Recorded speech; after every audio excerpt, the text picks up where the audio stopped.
Onda aşağında biber saçardık, bir yana kabak, bir yana da biber, petruşka, tarakotu işte öyle şeyler saçardık bir yana da hep birde. Bu alma, armut, o yanı şeftali, bu yanları üzüm.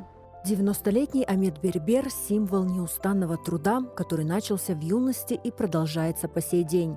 Его руки помнят, как они цеплялись за жизнь и трудились до изнеможения на чужбине.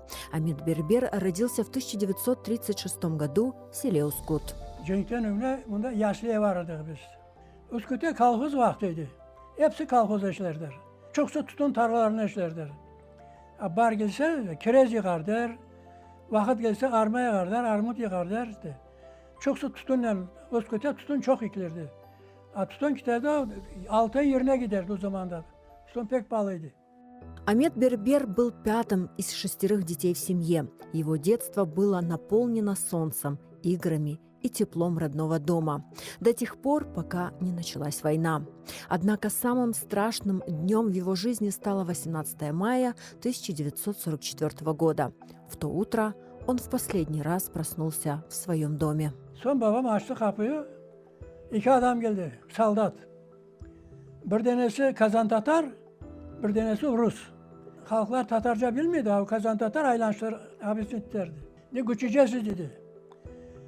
Size hükümet göçürüyor dedi. Sonra babam ya ne dedi bizi göçürürler dedi. Ben bilmiyorum dedi. Bütün Kırım'ı göçürürler dedi. Sonra babamlar başladılar yığışılmaya. Tuşikleri sonra ne alacağımız dedi. Kötergeniz kadar şey alınız dedi. O Kazan Tatarı. Tekne aldılar bakır tekne. Bir balaban çanak aldılar. Tava aldılar. Yarım çuvala kadar un aldılar ağam. Sonra geldik Musalla diyen yerde. Musalla dediği Uskut'un onda Perikürüskaya Musalla diyorlar. Onda yığılıp bilsek halklar anda kaynay, ağlaşma, sızlaşma da hepsi. Köpekler ağlay, hayvanlar bağırıyor, aç. Maşinalar gelip taşıyor. Sonra buradan Sudak taraftan ucu bucağı yok, maşina geliyor yandan. Halkları göçürmeye işte. Ana sonra yükleder başlar maşinayı yüklemeye. Biz bunda uç koranta çıktık o maşinanın üstüne. Kestaneye budarlara balam, meyve vermesin deyip. Kestaneye budarlara balam, meyve vermesin deyip. Bizi de bundan kuvarlar, vatanı sevmesin deyip. Bizi de bundan kuvarlar, vatanı sevmesin deyip. Из Ускута их повезли в Ахмеджит. Там уже ждали эшелоны. Долгие 18 дней они везли их в неизвестность. 8 koranta mı öyle bir şeydi o vagonun içine. Son bazı yerlere toktardı işte, bazı yerlere verirler aşama işte, olmasınlar diye. Bazı yerlere anamlar test pişirdiler öyle. Так семья Бербер оказалась в чужом и неизвестном Ангрене. Жизнь на чужбине была невыносимо тяжелой. Амед Карбаба вспоминает, как множество крымских татар умирали от болезней и голода. Barakın içine 10-15 koranta yaşarız. Abla bir radyal çıkaylar, bir yana bir koranta, ondan her bir koranta öyle yaşadık. Babam berber idi, berberlik başladı yapmaya. Kimi kuznesiydi, kuznesiydi, kimi plotnik. Bilmeyenleri şahtar aldılar işlemeye işte. Çukunduları yığardık, ablaları, balaban çukunduları. Ateşe koyup açardık, kavururduk, tilim yapıp. Bir kapı mutmak olsa iki kapının çukundur açardık. Ama Kırım'a gelip yatıp su içerler de işte bunda alıştılar öyle. Onda da başladı öyle. Uzbekler aytlar, kaynatmaya biçmeniz dedi. Siz şimdi daha bilmiyorsunuz onu dedi. Alışsanız sonra içersiniz bile. Çok adamlar ondan dizinteri oldular. Dizinlikleri malarya oldu öyle çok adamlar ondan öldür.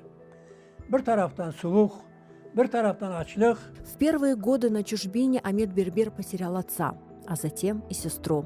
Чтобы выжить, мальчику пришлось рано повзрослеть. После 4 класса он бросил школу и начал работать. 15 yaşından başladım çalışmaya. Böyle ondan önce başlasan 10 yaşından başladım demeye mümkün. Ben hocam plotnik de işledik, razına başladık, plotnik çok işledik. Şehir kurardık, evleri kurardık. Потери, голод, болезни и непосильный труд не сломили дух Амеда Карбаба. В 1959 году он нашел свое счастье, создав семью с Гульхания Курош. Вместе они вырастили 5 детей. Taktırdı işte. Tanıştırdılar işte öyle de olduk, evlendik işte.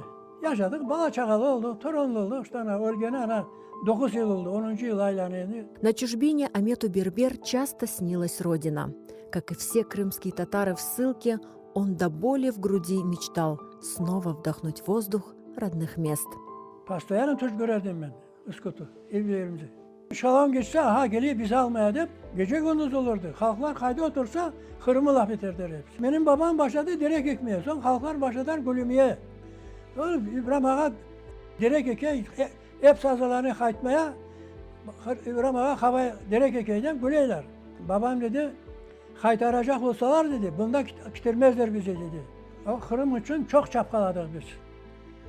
Türmeye yatanlar da oldu, kütek aşayanlar da oldu. Почти полвека изгнания. И в 1990 году Амет Бербер вместе со своей большой семьей вновь вступил на родную землю. Сегодня Амету Карбаба 90 лет. Он живет в окружении безграничной любви своих 5 детей, 17 внуков и 17 правнуков. Они – продолжение его рода, продолжение его невероятной истории. Ballarım emri yanma. Başka ne gerek? Bana başka bir şey gerekmiyor. Amine Bismillahirrahmanirrahim. Yasin vel Kur'anil Hakim. İnneke leminel mursalin. Ala sıratın mustakim. Tenzilel azizir rahim.